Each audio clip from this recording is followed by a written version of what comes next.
इन तीनों के अलावा नेपाल में अब तक कोई चौथा प्रधानमंत्री नहीं बना। इनके बच्चों के शौक के सामने अंबानी भी फेल हो जाए। चलिए फिर शुरू से शुरू करते हैं।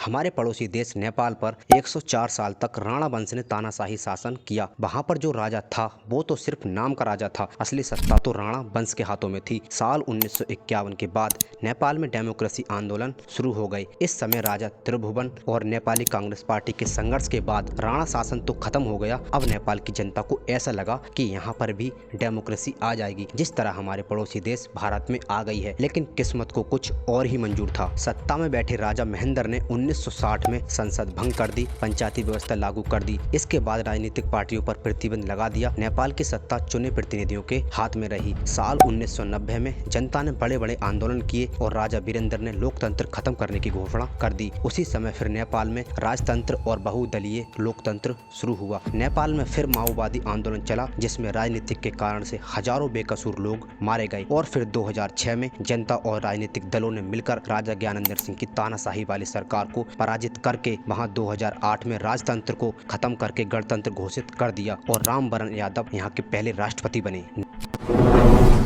नेपाल में अभी जो क्राइसिस चल रहे हैं उनमें सबसे बड़ी वजह है पॉलिटिशियंस के बच्चे। आम नेपाली के पास तो खाने के लिए पैसा तक नहीं है और इनके बच्चे बाहर विदेश में घूम रहे हैं, अय्याशी कर रहे हैं। इससे और ज्यादा भड़क गए लोग। फिर जैन जी ने अपनी ताकत का परचम दिखाया नेपाल की सरकार को। नेपाल में आजादी के बाद अब तक 14 सरकारें बदल चुकी हैं, लेकिन किसी भी पार्टी ने अपना 5 ईयर टर्म पूरा नहीं किया है। ज्यादातर नेपाल में केपी शर्मा ओली, पुष्पा कमल दहल और शेर बहादुर देवबुआ, इन तीनों में से ही कोई एक प्रधानमंत्री बनता है। ऐसे मानो पीएम की कुर्सी के साथ ये तीनों म्यूजिकल चेयर खेल रहे हों, क्योंकि अन्य पार्टियों को तो ये अपने आसपास खड़ा भी नहीं होने देते। आपस में ही गठबंधन करके सरकार बना लेते हैं।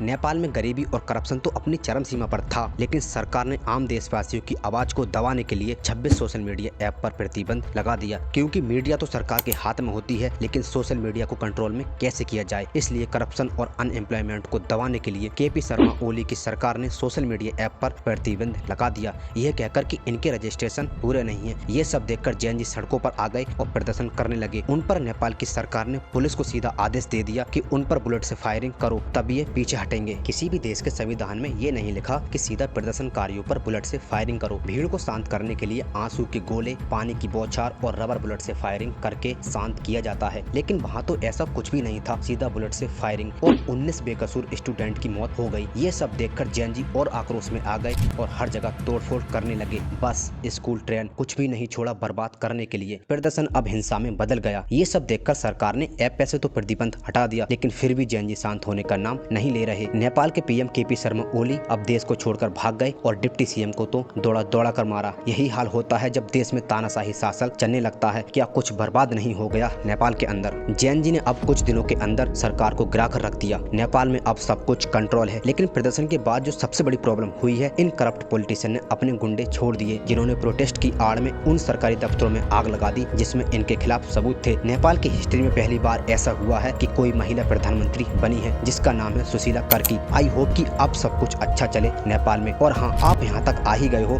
तो प्लीज सब्सक्राइब कर देना चैनल को।